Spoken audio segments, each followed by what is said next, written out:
pinagtatanggol si Nards Pinto, pero ito, totohanan lamang tayo.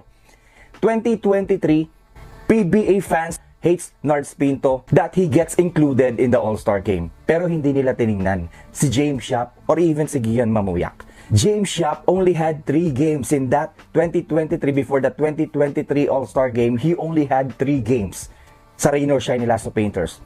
Pero napasama siya sa All-Star game. Nards Pinto never missed a game before that All-Star game.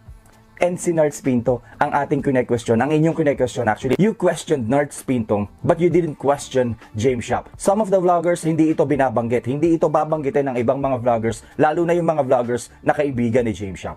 Bakit? Dahil masasaktan nila ang damdamin ni James Yap. Pero, kung totoong mga basketball fans ang tatanungin, James Yap also didn't deserve to be included in that All-Star game in 2023 and even here in 2024. Kung talagang stats at mga numero ang ating titingnan,